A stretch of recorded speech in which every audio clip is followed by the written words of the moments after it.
Para o mundo pagão, como para os judeus, essa noção de Deus encerrava toda uma revolução moral.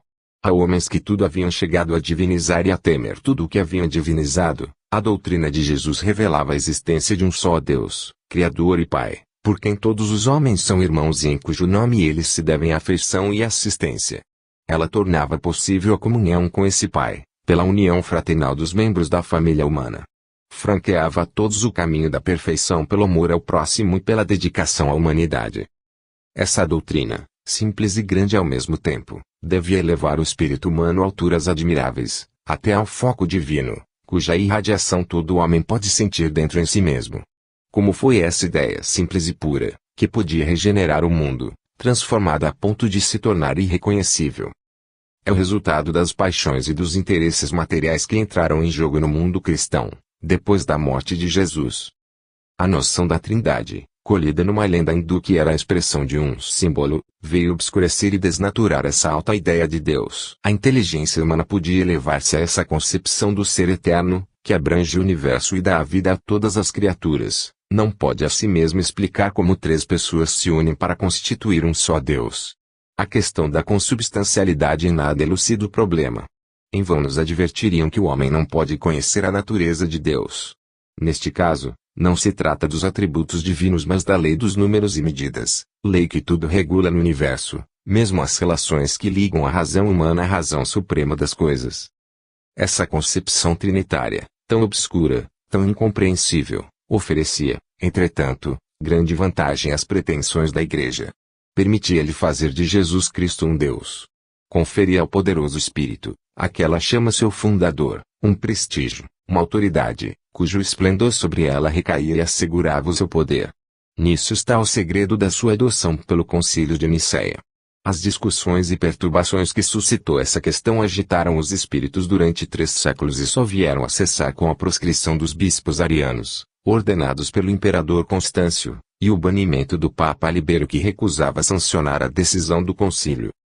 A divindade de Jesus, rejeitada por 3 concílios, o mais importante dos quais foi o de Antioquia, 269, foi, em 325, proclamada pelo de Nicéia, nestes termos. A Igreja de Deus, católica e apostólica, anatematiza os que dizem que houve um tempo em que o Filho não existia, ou que não existia antes de haver sido gerado. Essa declaração está em contradição formal com as opiniões dos apóstolos. Ao passo que todos acreditavam o Filho criado pelo Pai, os bispos do século IV proclamavam o Filho igual ao Pai, eterno como ele, gerado e não criado, opondo assim um desmentido ao próprio Cristo, que dizia e repetia: "Meu Pai é maior do que eu." Para justificar essa afirmação, apoia-se a Igreja em certas palavras do Cristo, que, se exatas, foram mal compreendidas, mal interpretadas. Em João, x. 33, por exemplo, se diz: "Nós te apedrejamos porque, sendo homem, te fazes Deus a ti mesmo." A resposta de Jesus destrói essa acusação e revela o seu pensamento íntimo: "Não está escrito na vossa lei, eu disse, vós sois deuses." João, x. 34. Se ela chamou deuses aqueles a quem a palavra de Deus foi dirigida. João, x. 35. Todos sabem que os antigos, latinos e orientais, chamavam deuses a todos quantos, por qualquer motivo, se tornavam superiores ao comum dos homens. O Cristo preferia essa qualificação abusiva, a de Filho de Deus, para designar os que investigavam e observavam os divinos ensinamentos. É o que ele expõe no versículo seguinte: "Bem-aventurados os pacíficos, porque serão chamados filhos de Deus." Mateus, v. 9. Os apóstolos atribuíam o mesmo sentido a essa expressão. Todos os que são levados pelo Espírito de Deus, esses tais são filhos de Deus. São Paulo, Epístola aos Romanos, 8, 14. Jesus o confirma em muitas circunstâncias. "A mim, a quem o Pai santificou e enviou ao mundo, porque dizeis vós tu blasfemas, por eu ter dito que sou filho de Deus." João, x. 36. A um israelita redarguiu: "Porque me chamais bom? Ninguém é bom senão Deus, unicamente." Lucas, 18, 19. "Eu não posso de mim mesmo fazer coisa alguma. Não busco a minha vontade, mas a vontade daquele que me enviou."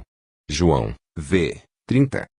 As seguintes palavras são ainda mais explícitas: Procurais tirar minha vida, a mim que sou um homem, que vos tenho dito a verdade que de Deus ouvi. João 8:40. Se me amasses, certamente havias de folgar que eu vá para o Pai, porque o Pai é maior do que eu. João 14:28. Jesus diz a Madalena: vai a meus irmãos e dize-lhes que eu vou para meu Pai e vosso Pai, para meu Deus e vosso Deus. João 20:17. Assim, longe de externar a ideia sacrílega de que era Deus, em todas as circunstâncias Jesus fala do ser infinito como a criatura deve falar do Criador, ou ainda como um subordinado fala do seu Senhor. Nem mesmo sua mãe acreditava na sua divindade, e todavia quem mais autorizado que ela a admiti-la? Não receber a visita do anjo que lhe anunciava a vinda do menino, abençoado pelo Altíssimo e por sua graça concebido? Porque tenta, pois, embaraçar-lhe a obra, imaginando que lhe perdera o juízo. Aí contradição patente. Os apóstolos por sua vez não viam em Jesus senão um missionário enviado do céu, um espírito sem dúvida superior por suas luzes e virtudes, mas humano. Sua atitude para com ele, sua linguagem, o provam claramente. Se o tivessem considerado um Deus não se teriam prosternado diante dele, não seriam genuflexos que lhe teriam falado. Ao passo que a sua deferência e respeito não ultrapassem o devido a um mestre, a um homem eminente. E ao demais esse título do mestre, em hebreu rabi, que lhe dispensavam habitualmente. Os evangelhos dão testemunho disso. Quando lhe chamam de Cristo, não veio nesse qualitativo senão o sinônimo de enviado de Deus. Respondeu Pedro: tu és o Cristo. Marcos 8:29. O pensamento dos apóstolos acha-se explicado, esclarecido por certas passagens dos Atos, e 22. Pedro, dirigindo-se à multidão: varões israelitas, ouvi minhas palavras. Jesus Nazareno foi um varão, viril, aprovado por Deus entre nós, com virtudes, prodígios e sinais que Deus obrou por ele no meio de nós. Encontra o mesmo pensamento expresso em Lucas 24:19.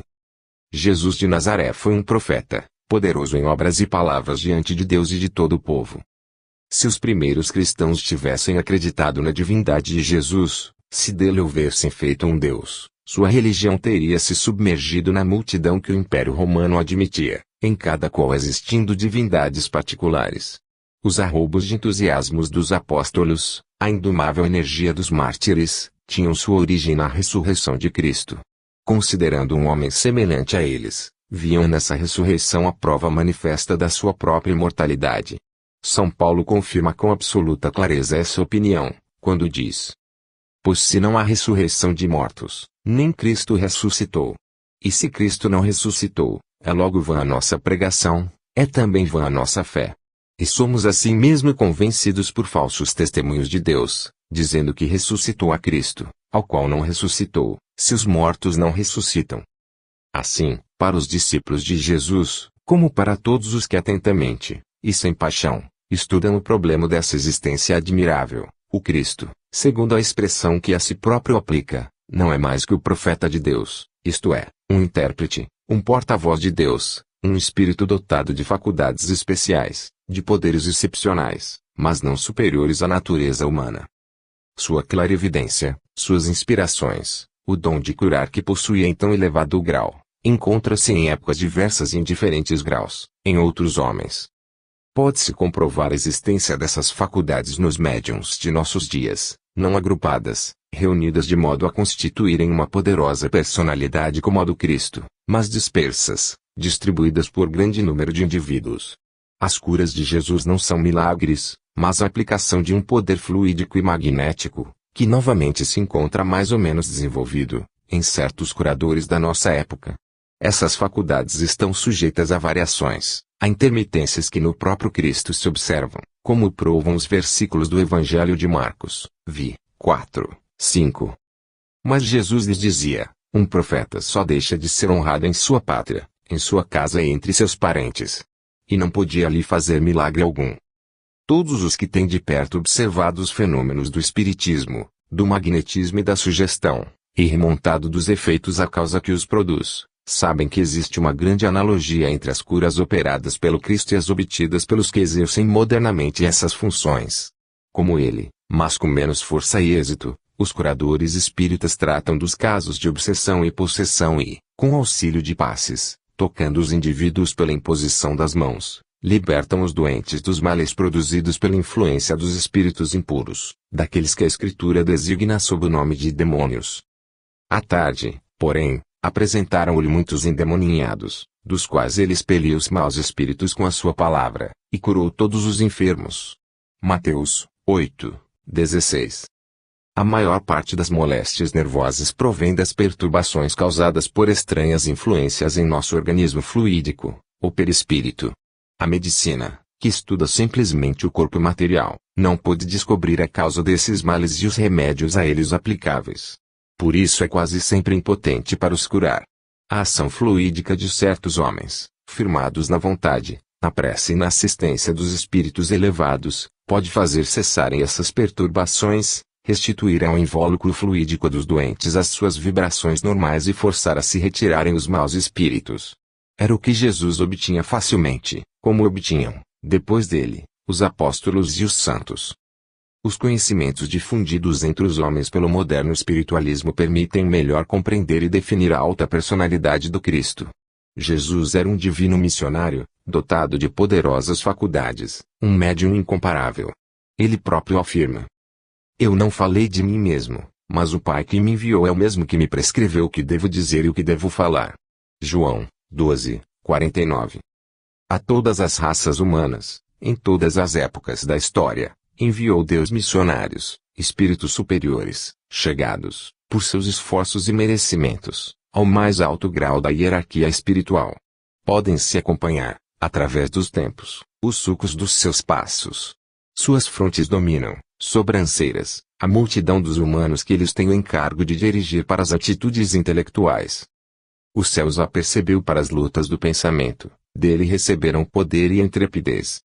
Jesus é um desses divinos missionários e é de todos o maior. Destituído da falsa auréola da divindade, mais imponente nos parece ele.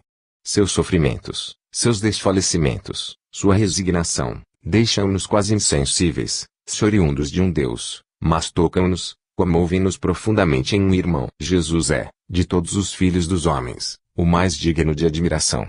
É extraordinário no Sermão da Montanha, em meio à turba dos humildes. Em maior ainda no Calvário, quando a sombra da cruz se estende sobre o mundo, na tarde do suplício. Nele vemos o homem que ascendeu à eminência final da evolução, e neste sentido é que se lhe pode chamar Deus, assim conciliando os apologistas da sua divindade com os que a negam. A humanidade e a divindade do Cristo representam os extremos de sua individualidade, como são para todo ser humano. Ao termo de nossa evolução, cada qual se tornará um Cristo, será um com o Pai e terá alcançado a condição divina.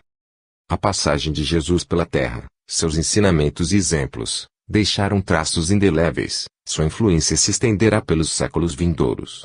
Ainda hoje, ele preside aos destinos do globo em que viveu, amou, sofreu. Governador espiritual deste planeta, veio, com seu sacrifício, encarreirá-lo para a senda do bem e é sob a sua direção oculta e com o seu apoio que se opera essa nova revelação, que, sob o nome de moderno espiritualismo, vem restabelecer sua doutrina, restituir aos homens o sentimento dos próprios deveres, o conhecimento de sua natureza e dos seus destinos. 7. Os dogmas, os sacramentos, o culto.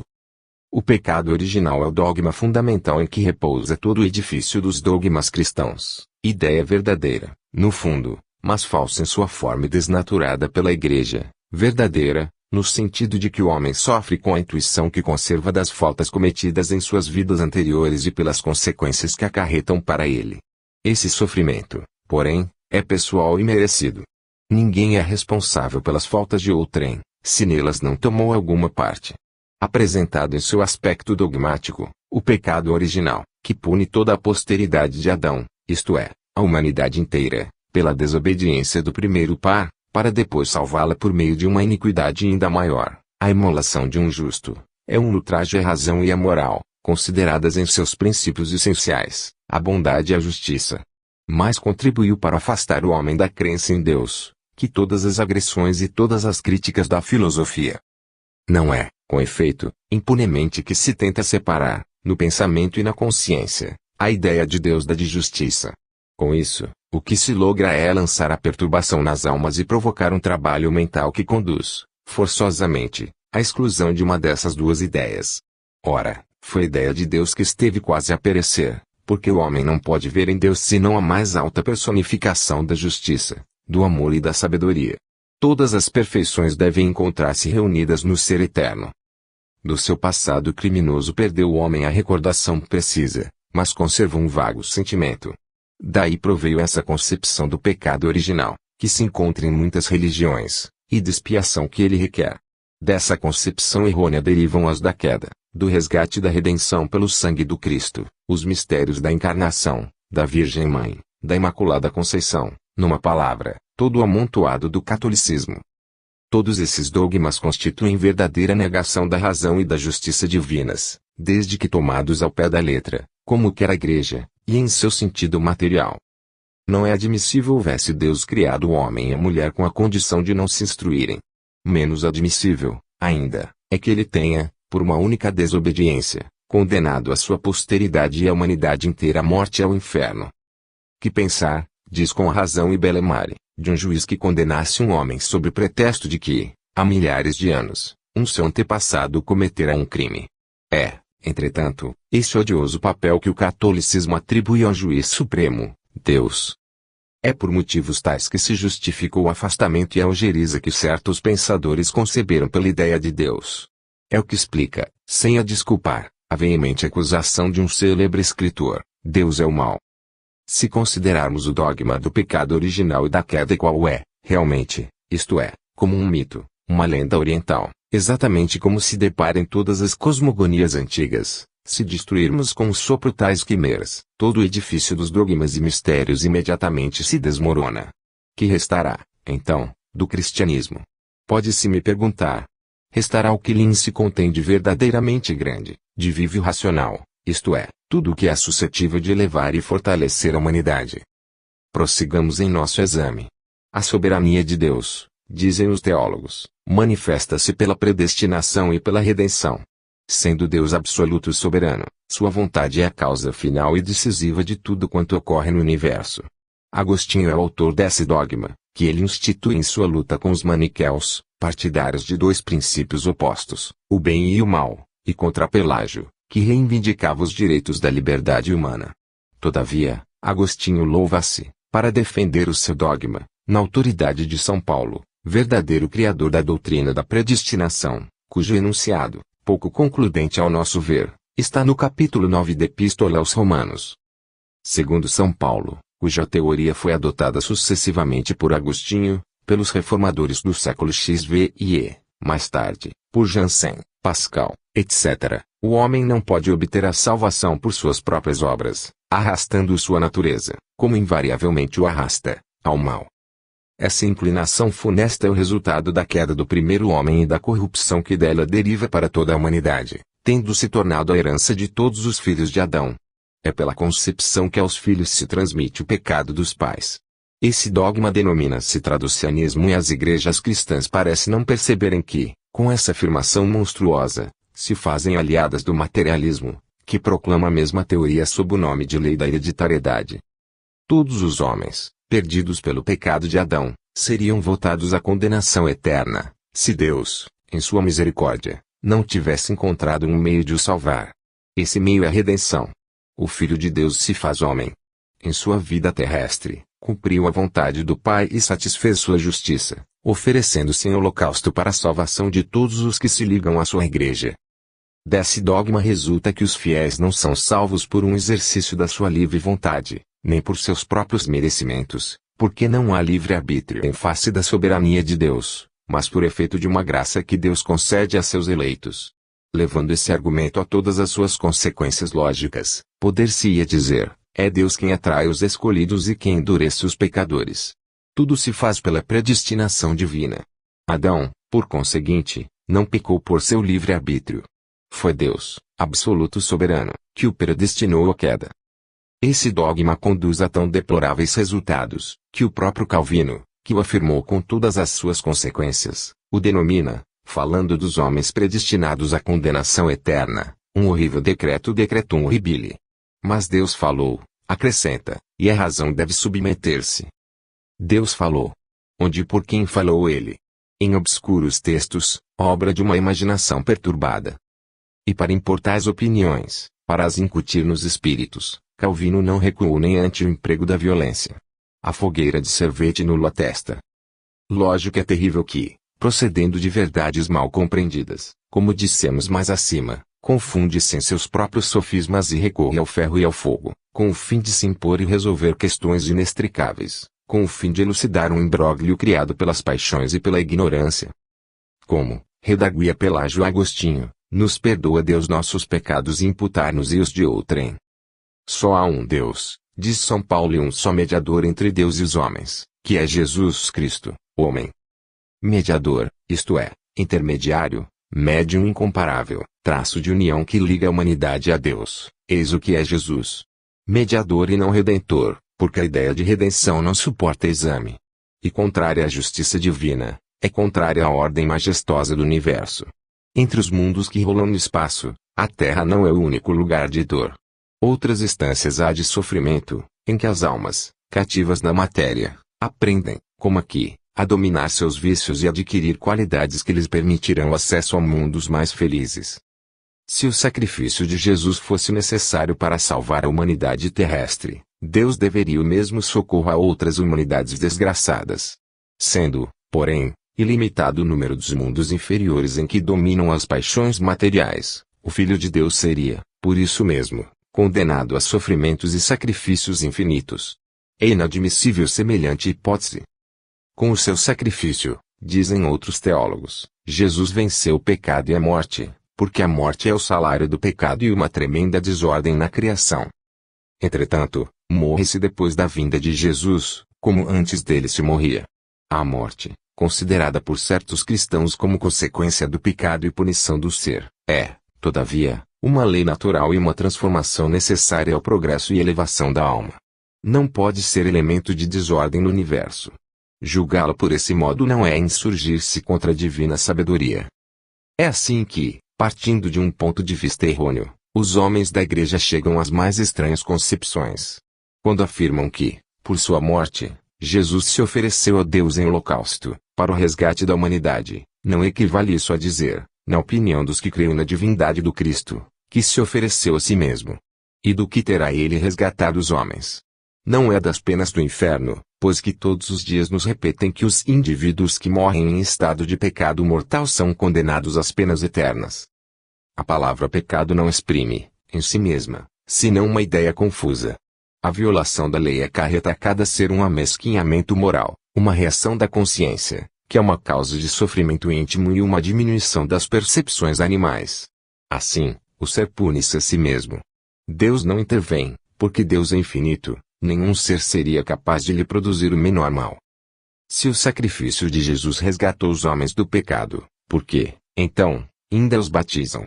Essa redenção, em todo caso, não se pode estender senão unicamente aos cristãos, aos que têm conhecido e aceitado a doutrina do Nazareno. Teria ela, pois, excluído da sua esfera de ação a maior parte da humanidade? Existem ainda hoje na Terra milhares, milhões de homens que vivem fora das igrejas cristãs, na ignorância das suas leis, privados desse ensino, sem cuja observância, dizem, não há salvação. Que pensar de opiniões tão opostas aos verdadeiros princípios de amor e justiça que regem os mundos? Não, a missão do Cristo não era resgatar com o seu sangue os crimes da humanidade. O sangue, mesmo de um Deus, não seria capaz de resgatar ninguém. Cada qual deve resgatar-se a si mesmo, resgatar-se da ignorância e do mal. Nada de exterior a nós poderia fazê-lo. É o que os espíritos, aos milhares, afirmam em todos os pontos do mundo. Das esferas de luz, onde tudo é serenidade e paz, desceu o Cristo às nossas obscuras e tormentosas regiões, para mostrar-nos o caminho que conduz a Deus. Tal o seu sacrifício. A efusão de amor em que envolve os homens, sua identificação com eles, nas alegrias como nos sofrimentos, constituem a redenção que nos oferece e que somos livres de aceitar. Outros, antes dele, haviam induzido os povos ao caminho do bem e da verdade. Nenhum o fizera com a singular doçura, com a ternura penetrante que caracteriza o ensino de Jesus. Nenhum soube, como ele, ensinar a amar as virtudes modestas e escondidas. Nisso reside o poder, a grandeza moral do Evangelho, o elemento vital do cristianismo, que sucumbe ao peso dos estranhos dogmas de que o cumularam. O dogma das penas eternas deve prender-nos a atenção. Arma temível nas mãos do Padre, nas épocas de fé, ameaça suspensa sobre a cabeça do homem, ele foi para a Igreja um instrumento incomparável de domínio. De onde procede essa concepção de Satanás e do inferno? Unicamente das noções falsas que o passado nos legou a respeito de Deus. Toda a humanidade primitiva acreditou nos deuses do mal, nas potências das trevas, e essa crença traduziu-se em lendas de terror, e imagens pavorosas, que se transmitiram de geração a geração, inspirando grande número de mitos religiosos. As forças misteriosas da natureza, em suas manifestações, lançavam o terror no espírito dos homens primitivos. Em torno de si, na sombra, em toda a parte, julgavam ver formas ameaçadoras, prontas a agarrá-los, a se apoderar deles. Essas potências malignas foram personificadas, individualizadas pelo homem. Desse modo, criou ele os deuses do mal. E essas remotas tradições, legado das raças desaparecidas, perpetuadas de idade em idade, encontram-se ainda nas atuais religiões. Daí Satanás, o eterno revoltado, o inimigo eterno do bem, mais poderoso que o próprio Deus, pois que reina como Senhor no mundo, e as almas criadas para a felicidade caem, na maior parte, debaixo do seu jugo. Satanás, a astúcia, a perfídia personificadas, depois, o inferno e suas torturas requintadas, cuja descrição faz desvairarem as imaginações simples. Assim aqui, em todos os domínios do pensamento, o homem terrestre substituiu as claras luzes da razão, que Deus lhe deu como seguro guia, pelas quimeras da sua imaginação desnorteada. É verdade que nossa época, motejadora e séptica, já não acredita absolutamente no diabo, mas os padres não continuam menos, por esse motivo, a ensinar a sua existência de inferno. De tempos a tempos, pode-se ouvir, do alto do púlpito, a descrição dos castigos reservados aos condenados, ou das façanhas de Satanás. E não se trata já de modestas cátedras de aldeia, era sob as abóbadas de Nossa Senhora de Paris, que o padre Janvier, na quaresma de 1907, pronunciava estas palavras. Imagina muita gente que o demônio não é mais que um símbolo, uma figura literária que não corresponde a coisa alguma na criação, uma ficção poética, uma palavra que serve para designar o mal e as paixões. É um erro. O demônio, na doutrina católica, é um ser perfeitamente real, uma personalidade distinta do resto da natureza, tendo vida, ação e domínio próprios. O que, porém, é infinitamente mais temível é a ação ordinária, contínua, exercida por Satanás na criação, a intervenção real e oculta que tem no curso dos sucessos e das estações, na germinação das plantas, no desencadear dos ventos e das tempestades. Assim se atasca a Igreja nas doutrinas do passado. Continua a proscrever a ciência e o conhecimento, a introduzir em todas as coisas o demônio, até mesmo no domínio da moderna psicologia. Ameaça com as chamas eternas todo indivíduo que procura emancipar-se de um credo que a sua razão e consciência repudiam. Em suas mãos, o Evangelho do amor se converteu num instrumento de terror. Justo é, sem dúvida, que a Igreja recomende prudência aos seus fiéis, errada, porém, em lhes proibir as práticas espíritas, a pretexto de que manam do demônio. É, porventura, demônio o espírito que se confessa arrependido e pede preces. Demônio que nos exorta à caridade e ao perdão. Na maioria dos casos, em lugar de ser essa personagem astuciosa e maligna descrita pela Igreja, Satanás seria completamente destituído de bom senso, não percebendo que trabalha contra si. Se há maus espíritos, aos quais se poderia com razão aplicar esse qualificativo, é preciso também não esquecer que esses demônios são perfectíveis. São, por exemplo, os criminosos que a pena de morte faz passar para outra vida, com a blasfêmia nos lábios e o ódio no coração. Esses não cessam de dirigir contra os homens sua maléfica influência, que, com mais forte razão, se há de fazer e sentir quando se apresentem nas sessões espíritas em que não haja, para os afastar, um conjunto de vontades suficientemente enérgicas. Mas não basta refletir um momento na obra divina, para repelir toda a crença no demônio. Como admitir que o supremo foco do bem e do belo, a inesgotável fonte de misericórdia e bondade, tenha podido criar esse ser hediondo e malfazejo? Como acreditar que Deus lhe tenha podido conceder, com a consciência do mal, todo o poder sobre o mundo, e lhe tenha abandonado, como presa fácil, toda a família humana. Não, Deus não podia criar a imensa maioria de seus filhos para os perder, para fazer a sua desgraça eterna. Deus não outorgou o poder a quem mais dele abusaria, ao mais iníquo, ao mais perverso. Isso é inadmissível, indigno de uma alma que crê na justiça e na bondade do Criador. Admitir Satanás e o inferno eterno é insultar a divindade. De duas uma, o Deus possui a presciência e soube, de antemão, quais os resultados da sua obra, e, neste caso, executando-a, fez-se o carrasco de suas criaturas, ou não previu esse resultado, não possui a presciência, é falível como a sua própria obra, e então, proclamando a infalibilidade do Papa, a Igreja o colocou superior a Deus. É com semelhantes concepções que se induzem os povos ao cepticismo, ao materialismo. A Igreja Romana com tal princípio incorre nas mais graves responsabilidades. Quanto aos castigos reservados aos culpados, como sanção penal e para assegurar a execução da lei de justiça, não há necessidade de os criar imaginários. Se repararmos em torno de nós, veremos que por toda parte, na terra, a dor nos espreita. Não é necessário sair deste mundo para encontrar sofrimentos proporcionais a todas as faltas, condições expiatórias para todos os culpados. Por que buscar o inferno em regiões quiméricas? O inferno está em torno de nós. Qual o verdadeiro sentido da palavra inferno? Lugar inferior. Ora, a Terra é um dos mundos inferiores do universo. O destino do homem aqui é muitas vezes cruel, muito grande a soma dos seus males, para que se devam tornar sombrias, por concepções fantásticas, as perspectivas do futuro. Semelhantes ideias são um ultraje lançado a Deus. Não pode haver eternos sofrimentos, mas unicamente sofrimentos temporários, apropriados às necessidades da lei de evolução e de progresso. O princípio das reencarnações sucessivas é mais equitativo que a noção do inferno eterno, torna efetiva a justiça e a harmonia do universo. É no decurso de novas e penosas existências terrestres que o culpado resgata o seu passado de crimes.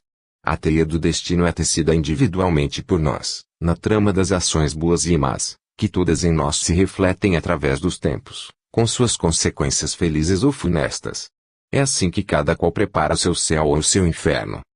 A alma, no período inferior de sua evolução, encerrada no círculo das vidas terrestres, hesitante, incerta, oscilante entre diversas atrações, ignorante dos grandiosos destinos que esperam e do fim da criação, erra, fraqueja, abandona-se às paixões, às correntes materiais que a arrebatam.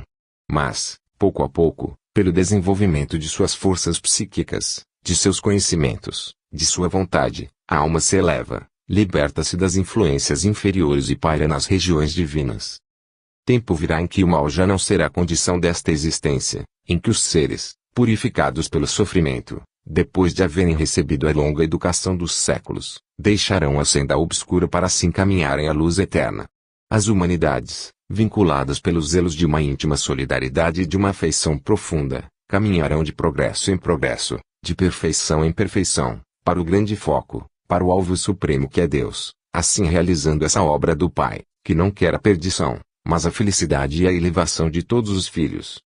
O argumento principal dos defensores da teoria do inferno é que a ofensa feita pelo homem, ser finito, a Deus, ser infinito, é, por consequência, infinita e merece pena eterna. Ora, qualquer matemático dirá que a relação de uma quantidade finita ao infinito é nula. Poder-se inverter o argumento e dizer que o homem, finito e ignorante, não seria capaz de ofender o infinito, e que a sua ofensa é nula em relação a este. Ele não pode fazer mal senão a si mesmo, retardando a sua elevação e atraindo os sofrimentos que toda ação culposa engendra. Estarão os chefes da Igreja realmente convencidos da existência do inferno eterno, não verão nele, de preferência, um ilusório espantalho, necessário, porém, à conduta da humanidade. É o que se poderia crer, comentando as seguintes palavras de S. Jerônimo, o tradutor da Vulgata. Tais são os motivos em que se apoiam os do que querem fazer compreender, que, depois dos suplícios e tormentos, haverá consolação, o que presentemente se deve ocultar àqueles a quem é útil temor, a fim de que, receando os suplícios, se abstenham de pecar. Quae nunca abscondenda sunt habeas quibus timor est utilis, ut, dum supplicia reformidante, perseare desistante. É verdade que S. Jerônimo não hesitou em fazer figurar, no texto do Evangelho segundo Mateus, estas expressões, o fogo eterno, o suplício eterno. Mas as palavras hebraicas que assim foram traduzidas não parecem, de modo algum, terem o sentido que os latinos lhes atribuíram. Não pode ser esse o pensamento daquele que disse: Deus não quer que pereça um só desses pequeninos. Estas palavras são confirmadas pelos apóstolos. Deus quer que todos os homens se salvem e cheguem a ter o conhecimento da verdade. São Paulo e Timóteo 2, 4. Deus é o Salvador de todos os homens. São Paulo e Timóteo 4, 10. Deus não quer que o homem algum pereça, mas que todos se convertam à penitência. São Pedro 2 Epístola 3, 9. Muitos, entre os padres da Igreja, opinam no mesmo sentido. Primeiro é o mestre de Orígenes, S. Clemente de Alexandria, que diz: o Cristo Salvador opera finalmente a salvação de todos, e não apenas a de alguns privilegiados. O soberano mestre tudo dispôs, quer em seu conjunto, quer em seus pormenores, para que fosse atingido esse fim definitivo. Em seguida, é S. Gregório de Nissa que do modo mais formal se pronuncia contra a eternidade das penas. A seu ver, há necessidade de que a alma imortal seja purificada das suas máculas e curada de todas as suas enfermidades. As provações terrestres têm por objetivo operar essa cura, que depois da morte se completa, quando não pôde ser concluída nesta vida. Quando Deus faz sofrer o pecador, não é por espírito de ódio ou de vingança, quer reconduzir a alma a Ele, que é a fonte de toda a felicidade. O fogo da purificação dura mais que um tempo conveniente e o único fim de Deus é fazer definitivamente participar todos os homens dos bens que constituem a sua essência. Em nossos dias é Monsenhor Merrick, diretor do seminário de S. Suplício, que longamente expõe em suas obras a teoria da mitigação dos sofrimentos. E a Igreja, sentindo talvez que a ideia de um inferno eterno fez sua época, não se opôs à divulgação dessa tese. Radica nas mesmas preocupações a noção do purgatório, termo médio adotado pela Igreja, que recua ante a enormidade das penas eternas aplicadas a ligeiras faltas. A questão do purgatório é da mais alta importância, podendo constituir um vínculo, um traço de união entre as doutrinas católicas e as do moderno espiritualismo. No pensamento da Igreja Romana, o purgatório é um lugar não definido, indeterminado.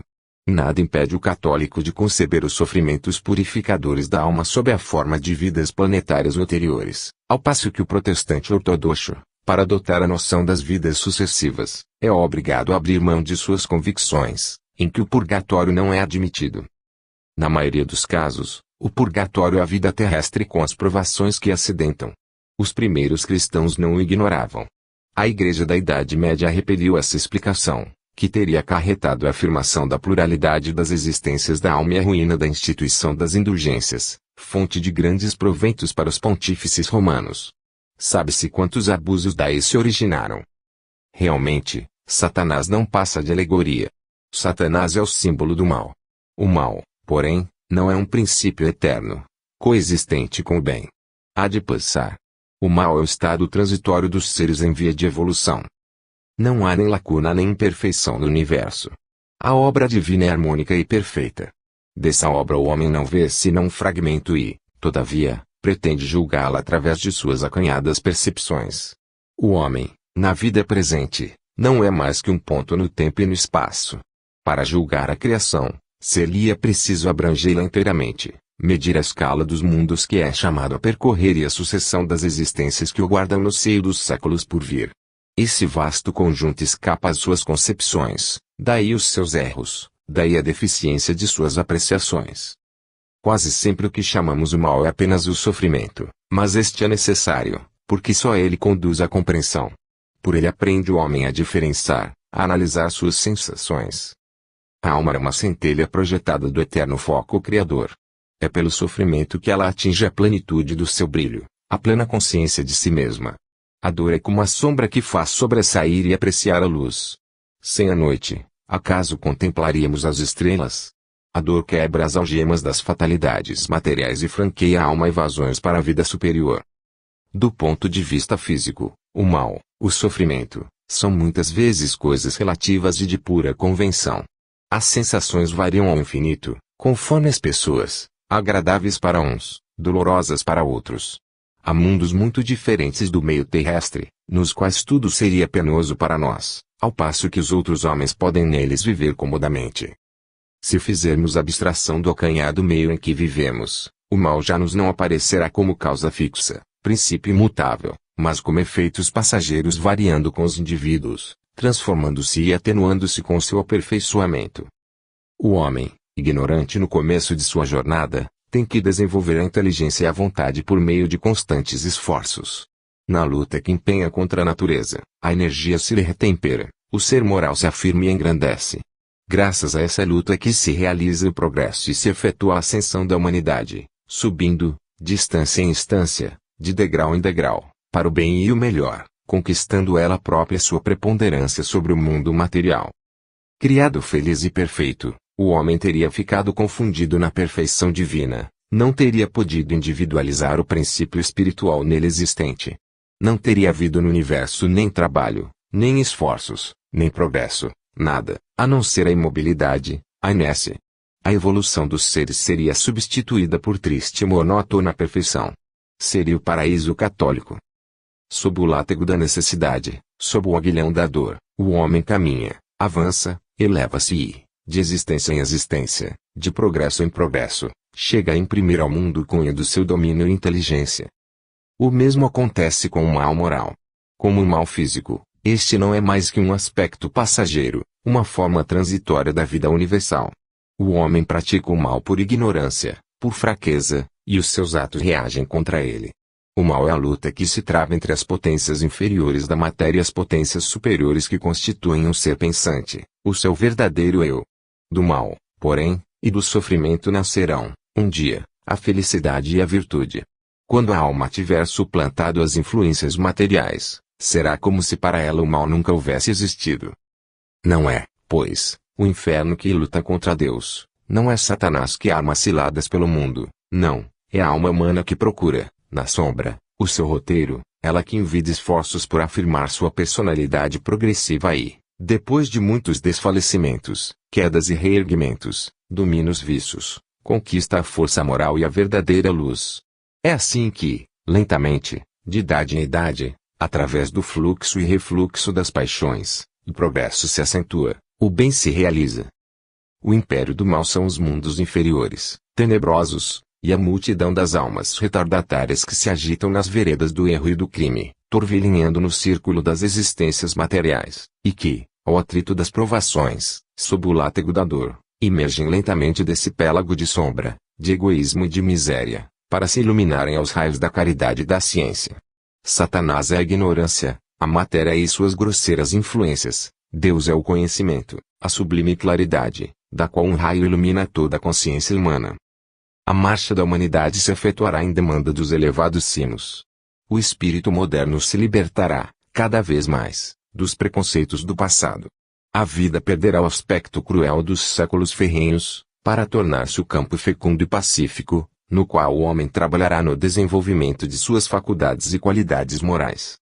Lá não chegamos certamente, ainda, o mal na terra não está extinto, a luta não terminou. Os vícios e as paixões fermentam no fundo da alma humana. Há que temer ainda conflitos terríveis e tempestades sociais. Por toda parte, surdos ruídos, veementes reivindicações se fazem ouvir. A luta é necessária nos mundos da matéria, para arrancar o homem ao seu torpor, aos seus grosseiros apetites, para preparar o advento de uma nova sociedade. Como a centelha brota do atrito das pedras de fuzil, assim, ao choque das paixões pode surgir um ideal novo, uma forma superior da justiça, pela qual a humanidade modelará as suas instituições. O homem moderno já sente aumentar em si a consciência do seu papel e do seu valor. Em breve ele se sentirá vinculado ao universo, participando da sua vida imensa. Reconhecer-se-á para sempre cidadão do céu. Por sua inteligência, por sua alma, o homem saberá intervir, colaborar na obra universal, tornar-se-á criador por sua vez, far-se-á operário de Deus. A nova revelação ter-lhe-á ensinado a conhecer-se, a conhecer a natureza da alma, o seu mistério e os seus destinos. Ela lhe atestará o duplo poder que possui sobre o mundo da matéria e do espírito. Todas as incoerências, todas as aparentes contradições da obra divina ser-lhe-ão esclarecidas. O que denominava mal físico e mal moral, tudo o que se lhe figurava negação do bem, do belo, do justo, se unificará nos contornos de uma obra majestosa e sólida, na harmonia de sábias e profundas leis. O homem verá desvanecer-se o sonho aterrador, o pesadelo da condenação, e levará a alma até um espaço em que se expande o divino pensamento, até um espaço de onde desce o perdão de todas as faltas, o resgate de todos os crimes, a consolação para todas as dores, até um espaço radiante em que a misericórdia eterna assenta o seu império. As potências do inferno se dissiparão para sempre, o reino de Satanás terá findado, a alma, liberta dos seus terrores, rir-se-á dos fantasmas que tanto tempo a amedrontaram. Deveremos falar da ressurreição da carne, dogma segundo o qual os átomos do nosso corpo carnal, disseminados, dispersos por 1000 novos corpos, devem reunir-se um dia, reconstituir nosso invólucro e figurar no juízo final. As leis da evolução material, a circulação incessante da vida, o jogo das moléculas que, em inúmeras correntes, passam de forma em forma, de organismo em organismo, tornam inadmissível essa teoria. O corpo humano constantemente se modifica, os elementos que o compõem renovam-se completamente em alguns anos. Nenhum dos átomos atuais da nossa carne se tornará chá na ocasião da morte, por pouco que se prolongue nossa vida, e os que então constituírem o nosso invólucro, serão dispersos aos 4 ventos do infinito. A maior parte dos padres da igreja o entendiam de outro modo. Conheciam neles a existência do perispírito, desse corpo fluídico, sutil, imponderável, que é o invólucro permanente da alma. Antes, durante e depois da vida terrestre, denominavam-no corpo espiritual. São Paulo, Orígenes e os sacerdotes de Alexandria afirmavam a sua existência. Na sua opinião, os corpos dos anjos e dos escolhidos, formados com esse elemento sutil, eram incorruptíveis, delgados, tênues e soberanamente ágeis. Por isso não atribuíam eles a ressurreição senão a esse corpo espiritual, o qual resume, em sua substância quintessenciada, todos os invólucros grosseiros, todos os revestimentos perecíveis que a alma tomou, depois abandonou, em suas peregrinações através dos mundos. O perispírito, penetrando com a sua energia todas as matérias passageiras da vida terrestre, é de fato o corpo essencial. A questão achava-se, por esse modo, simplificada. Essa crença dos primeiros padres no corpo espiritual lançava, além disso, luz vivíssima sobre o problema das manifestações ocultas. Tertuliano diz, de carne gesti, capitão vi. Os anjos têm um corpo que lhes é próprio e que se pode transfigurar em carne humana. Eles podem, por certo tempo, tornar-se perceptíveis aos homens e com eles comunicar visivelmente. Torne-se extensível aos espíritos dos mortos o poder que Tertuliano atribui aos anjos e aí teremos explicado o fenômeno das materializações e desaparições. Por outro lado, se consultarmos com atenção as Escrituras, notaremos que o sentido grosseiro atribuído à ressurreição, em nossos dias, pela Igreja, não se justifica absolutamente. Aí não encontraremos a expressão, ressurreição da carne, mas antes, ressuscitada entre os mortos, a mortuis resurgere, e, num sentido mais geral, a ressurreição dos mortos, resurrectio mortuorum. É grande a diferença. Segundo os textos, a ressurreição tomada no sentido espiritual é o renascimento na vida de além-túmulo, a espiritualização da forma humana para os que dela são dignos, e não a operação química que reconstituísse elementos materiais, é a purificação da alma e do seu perispírito, esboço fluídico que conforma o corpo material para o tempo de vida terrestre. É o que o apóstolo se esforçava por fazer compreender, semeia-se o corpo em corrupção, ressuscitará em incorrupção, semeia-se em vileza, ressuscitará em glória, semeia-se em fraqueza, ressuscitará em vigor. E semeado o corpo animal, ressuscitará o corpo espiritual. Eu vos digo, meus irmãos, a carne e o sangue não podem possuir o reino de Deus, nem a corrupção possuirá a incorruptibilidade. Muitos teólogos adotam essa interpretação, dando aos corpos ressuscitados propriedades desconhecidas da matéria carnal, fazendo-os luminosos, ágeis como espíritos, sutis como éter e impassíveis. Tal o verdadeiro sentido da ressurreição dos mortos, como os primeiros cristãos o entendiam. Se vemos, em uma época posterior, aparecerem certos documentos, e em particular no símbolo apócrifo dos apóstolos, a expressão ressurreição da carne, é isso sempre no sentido da reencarnação, isto é, de volta à vida material, ato pelo qual a alma reveste uma nova carne para percorrer o campo de suas existências terrestres. O cristianismo, sob o tríplice aspecto que revestiu em nossos dias, catolicismo romano, protestantismo ortodoxo, ou religião grega, não se constituiu integralmente em um só momento, como acreditam muitos, mas lentamente, através dos séculos, no meio de hesitações, de lutas encarniçadas e de profundas comoções políticos-sociais. Cada dogma que se edificava sobre outro vinha afirmar o que os anteriores tempos haviam repelido. O próprio século XIX viu promulgados dois dogmas dos mais contestados e controvertidos, os da Imaculada Conceição e da infalibilidade papal, dos quais disse um padre católico de grande merecimento, inspiram muito pouca veneração, quando se viu como são feitos. Entretanto, essa obra dos séculos, de que a tradição eclesiástica fez uma doutrina ininteligível, teria podido tornar-se o implemento de uma religião racional, de conformidade com os dados da ciência e as exigências do senso comum, se, em lugar de tomar cada dogma ao pé da letra, tivessem querido ver uma imagem, um símbolo transparente. Despojando o dogma cristão do seu caráter sobrenatural, poder-se-ia quase sempre encontrar nele uma ideia filosófica, um ensinamento substancial. A Trindade, por exemplo, definida pela Igreja um só Deus em três pessoas, não seria, daquele ponto de vista, senão um conceito do Espírito representando a divindade sob três aspectos essenciais: a lei viva e imutável é o Pai, a razão ou sabedoria eterna é o Filho, o amor, potência criadora e fecundante é o Espírito Santo. A encarnação do Cristo é a divina sabedoria descendo do céu à humanidade, nela tomando o corpo para constituir um tipo de perfeição moral, oferecido como exemplo aos homens, que ele iniciou na grande lei do sacrifício. O pecado original, a culpa de que o homem tem a responsabilidade, e a de suas anteriores existências que lhe cumpre extinguir por seus méritos, resignação e intrepidez nas provações. Assim se poderiam explicar de modo simples, claro, racional, todos os antigos dogmas do cristianismo, os que procedem da doutrina secreta ensinada nos primeiros séculos, cuja chave se perdeu e cujo sentido ficou desconhecido. Quanto aos dogmas modernos, neles não se pode ver mais que um produto da ambição sacerdotal. Não foram promulgados senão para tornar mais completa a escravização das almas. Por profundo, porém, que seja o pensamento filosófico, oculto sob o símbolo, ele não bastaria, doravante, para uma restauração das crenças humanas. As leis superiores e os destinos da alma nos são revelados por vozes muito mais autorizadas que as dos antigos pensadores, são as dos seres que habitam o espaço e vivem dessa vida fluídica, que há de um dia ser a nossa. Essa revelação há de servir de base às crenças do futuro, porque oferece brilhante demonstração dessa outra vida de que a alma tem sede, desse mundo espiritual a que ela aspira, e que até agora as religiões lhe apresentaram sob formas tão incompletas ou quiméricas.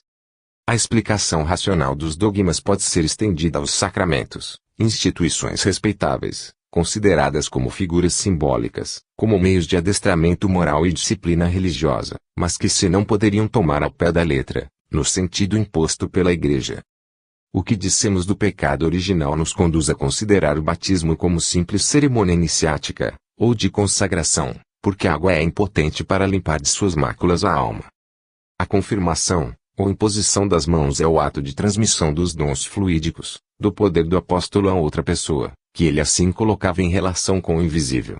Esse poder não se justifica senão por merecimentos adquiridos no decurso de anteriores existências. A penitência e a remissão dos pecados deram origem à confissão, pública a princípio e feita a outros cristãos, ou diretamente a Deus, depois a auricular, na Igreja Católica, e dirigida ao padre. Este, constituído o árbitro exclusivo, julgou indispensável esse meio para se esclarecerem e discernirem os casos em que era merecida a absolvição. Pode, ele, porém, pronunciar-se jamais com segurança. A contrição do penitente, diz a Igreja, é necessária. Mas, como assegurar seja suficiente e verdadeira essa contrição? A decisão do padre decorre da confissão das faltas. É sempre certo que essa confissão seja completa. Se consultarmos todos os textos em que se funda a instituição da confissão, neles só encontramos uma coisa, é que o homem deve reconhecer as ofensas cometidas contra o próximo, é que ele deve confessar diante de Deus as suas faltas. Desses textos antes resulta esta consideração: a consciência individual é sagrada, só depende de Deus diretamente. Nada aí autoriza a pretensão do padre, de se erigir em julgador. Que diz São Paulo, falando da comunhão e dos que dela são dignos. Examine-se, pois, a si mesmo o homem. E Epístola aos Coríntios, 11. 28. Ele guarda silêncio no que respeita à confissão, em nossos dias considerada indispensável em circunstância equivalente. São João Crisóstomo, em um caso semelhante, diz: revelai a Deus vossa vida, confessai vossos pecados a Deus, confessai-os ao vosso juiz, suplicando-lhe, senão com a voz, ao menos mentalmente, e suplicai-lhe de tal sorte que ele vos perdoe. Homilha XXX, sobre a Epístola aos Hebreus. A confissão auricular nunca foi praticada nos primeiros tempos do cristianismo, não foi instituída por Jesus, mas pelos homens. Quanto à remissão dos pecados, deduzida destas palavras do Cristo, o que for ligado na terra será ligado nos céus, parece que este modo de exprimir se aplica, de preferência, aos hábitos, aos apetites materiais contraídos pelo espírito durante a vida terrestre, e que o prendem, fluidicamente à terra depois da morte. Vem depois a Eucaristia, ou presença real do corpo e do sangue de Jesus Cristo, a hóstia consagrada, o sacrifício da cruz todos os dias renovado sobre os milhares de altares da catolicidade, a voz do Padre, e com absorção pelos fiéis, do corpo vivo e sangrento do Cristo, segundo a fórmula do Catecismo do Concílio de Trento. Não é somente o corpo de Jesus Cristo que se contém na Eucaristia, contudo o que constitui um verdadeiro corpo, como os ossos e os nervos, é inteiramente o próprio Jesus Cristo. De onde provém esse mistério afirmado pela Igreja? De palavras de Jesus, tomadas ao pé da letra, e que tinham um caráter puramente simbólico. Esse caráter, ao demais, é claramente indicado na frase por ele acrescentada: fazei isto, em memória de mim. Com isso afasta o Cristo qualquer ideia de presença real. Não pretendeu, evidentemente, falar senão do seu corpo espiritual, personificando o homem regenerado pelo espírito de amor e caridade. A comunhão entre o ser humano e a natureza divina se opera pela união moral com Deus, ela se realiza por enérgicos surtos da alma para seu Pai, por aspirações constantes ao divino foco. Toda cerimônia material é vã, se não corresponde a um estado elevado do coração e do pensamento. Preenchidas essas condições, estabelece ao contrário, como ao começo acontecia, uma relação misteriosa entre o homem fervoroso e o mundo invisível. Influências magnéticas baixam a esse homem e a assembleia da qual faz parte, e muitos experimentam os seus benefícios. O culto religioso é uma legítima homenagem prestada à onipotência, e à elevação da alma para o seu Criador, a relação natural e essencial do homem com Deus. As práticas desses cultos são de utilidade, as aspirações que despertam, a poesia consoladora que daí deriva, são um sustentáculo para o homem, uma proteção contra as suas próprias paixões. Para falar, porém, ao espírito e ao coração do crente, deve o culto ser sóbrio em suas manifestações, deve renunciar a qualquer ostentação de riqueza material, sempre prejudicial ao recolhimento e à oração, não deve ceder o menor lugar às superstições pueris. Simples e grande em suas formas, deve dar a impressão da divina majestade. Nas épocas remotas, o culto exterior quase sempre ultrapassou os limites que lhe assina uma fé pura e elevada. Induzido pelo fanatismo religioso resultante da sua inferioridade moral e da sua ignorância, o homem ofereceu à divindade sanguinolentos sacrifícios. O padre encerrou o espírito das gerações em trama de terrificantes cerimônias. Mudaram-se os tempos, a inteligência se desenvolveu, suavizaram-se os costumes, mas a opressão sacerdotal manifesta-se ainda em nossos dias, nesses ritos sob os quais a ideia de Deus se oculta e obscurece, nesse cerimonial cujo esplendor e luxo subjugam os sentidos e desviam o pensamento do elevado fim a que deverá encaminhar-se. Não há, sob esse fausto, nessas brilhantes pompas do catolicismo, um espírito de domínio que tudo procura invadir, enlaçar, e que, sob essas diferentes formas, com tais práticas exteriores se afasta, cada vez mais, do verdadeiro ideal cristão. É necessário, é urgente que o culto rendido a Deus volte a ser simples e austero em seu princípio, como em suas manifestações. Quantos progressos se realizariam se o culto, praticado na família, permitisse a todos os seus membros, reunidos em recolhimento, elevar, num mesmo impulso de fé, pensamentos e corações para o eterno, se, em determinadas épocas, todos os crentes se reunissem para ouvir, de uma voz autorizada, a palavra da verdade. Então, a doutrina de Jesus, melhor compreendida, seria amada e praticada, o culto, restituído ao seu caráter simples e sincero, exerceria ação eficacíssima nas almas. A despeito de tudo, O culto romano se obstina em conservar formas adotadas das antigas religiões orientais, formas que nada mais dizem ao coração e são para os fiéis um hábito rotineiro, sem influência em sua vida moral. Persiste em dirigir-se a Deus, há 2001 anos.